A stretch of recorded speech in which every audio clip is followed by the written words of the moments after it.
वो 55 साल के थे, मैं 15 साल की थी। मेरे साथ रिलेशन बनाना चाहते थे। मेरी स्टेप मदर 2 साल के बाद छूट कर आई थी, दोबारा मुझे मारने की कोशिश करी थी। हरकतें जो दादाजी की वो बहुत बढ़ती चली गई, एसिड डाल दिया। अटैक के 1 साल बाद की फोटो मेरी आंखों के सामने की, मैं रात में बुरी तरह डरी और मैं सोई नहीं पूरी रात। मेरी नाक बनाने के लिए स्किन ली थी और मेरा 1 महीने के लिए ऐसे ज्वाइन कर दिया। चेहरे को ठीक करवाने के लिए थाई से, कभी हाथ से, कभी कहीं से स्किन लेते हैं। हमेशा से यही सुनते आए थे कि लड़के हीरो होते हैं, लड़के अपनी लाइफ में कुछ भी कर सकते हैं, लेकिन आज हमें पता चला हम भी हीरो से कम नहीं है। हाय शीरोज। हेलो। मुझे बताइए कि शीरोज कैफे का मतलब क्या और आया कहाँ से है? आप इतने प्यारे प्यारे चेहरे देख रहे हैं, C+ हीरोज, हम भी हीरो हैं, किसी हीरो से कम नहीं है। हमेशा से यही सुनते आए थे कि लड़के हीरो होते हैं, लड़के अपनी लाइफ में कुछ भी कर सकते हैं, लेकिन आज हमें पता चला हम भी हीरो से कम नहीं है। तो C+ हीरोज। छा फाउंडेशन टीम ने बहुत सपोर्ट किया। आज इंडिपेंडेंट हूँ, सबसे बड़ी बात। साथ में रहते बिग बॉस का घर बना रखा हम लोगों ने।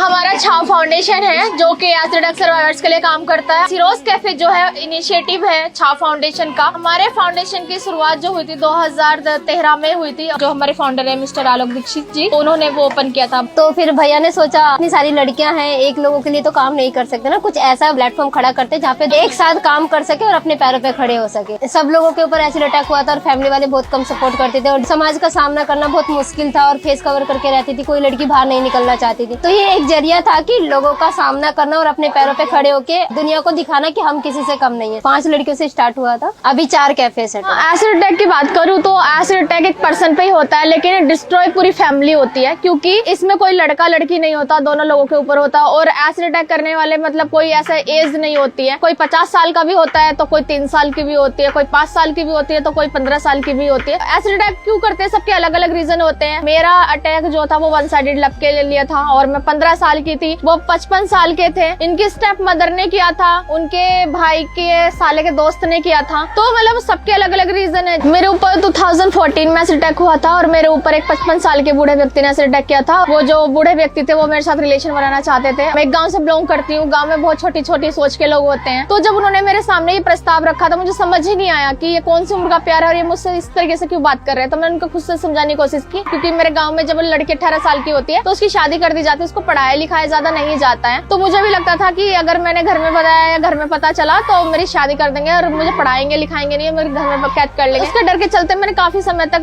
मतलब घर में नहीं बताया और उनकी हरकतें जो दादाजी की वो बहुत बढ़ती चली गई। तो फिर उनकी हरकतों से परेशान होकर मैंने अपने आप को घर में कैद कर लिया। फिर मेरी मम्मी ने मेरे व्यवहार पे ध्यान दिया, मेरे मम्मी पापा ने उनके घर वालों से बातचीत किया और मेरे मम्मी पापा के साथ झगड़ा किया। फिर गाँव में पता चला तो उन्होंने बोला आपको शर्म नहीं आती इतनी छोटी लड़की के साथ इस तरीके से हरकतें करते हुए। तो उनके ईगो को ये बात हर्ट हो गई कि ये गाँव में मेरी बदनामी कैसे करा सकती है। तो 12 फरवरी 2014 में उन्होंने मेरे ऊपर एसिड डाल दिया। अभी हम लोग शीरोज में बहुत ज्यादा खुश हैं। पेन है वो कहीं ना कहीं दिल में बंद कर लिया है, लेकिन ऐसा नहीं है, पेन अभी भी होता है। बराबर सर्जरी करानी पड़ती है, बराबर हॉस्पिटलों में जाना पड़ता है। तो सबसे मेन मुद्दा होता है सोसाइटी के कमेंट, वो बहुत ज्यादा डिफिकल्ट होते हैं। जो ये सामने के दुख है ये तो सबको दिख रहे हैं, लेकिन जो दिल में दर्द है ना, शायद उसको तो शब्दों में बयां करना बहुत ज्यादा मुश्किल है। किसी भी हाई क्लास के लोगों पे एसिड अटैक नहीं होता, जो लोअर क्लास के लोग होते हैं, क्योंकि कहीं ना कहीं अटैकर को भी पता होता है कि अगर हमने इसके साथ ये हादसा किया, पहली बात तो ये बाहर निकल नहीं पाएगी, अपने खिलाफ आवाज नहीं उठा पाएगी, ट्रीटमेंट ही नहीं करा पाएगी, क्योंकि सबसे ज्यादा जो क्राइम होते हैं वो होते हैं गाँव में। ना ही पता होता है कि कहाँ जाकर ट्रीटमेंट लेना है, किससे हमें हेल्प लेनी है, कौन सा पहला स्टेप बढ़ाना है। पूरी तरीके से चेंज हो गई है, खुश हूँ और बहुत ज्यादा। और पहले एक भी लोगों का सपोर्ट नहीं था, आज लाखों लोगों का सपोर्ट है। पहले अंशु राजपूत को कोई नहीं जानता था, आज के अंशु राजपूत को लाखों लोग जानते हैं। मेरे ऊपर अटैक 2008 में हुआ था, मैं बहुत छोटी थी, 2.5 साल की थी और एक मेरा भाई है वो 1 महीने का था। तब मेरी मम्मी की डेथ हो गई थी, तो पापा ने दूसरी शादी कर ली। तो तभी से उन्होंने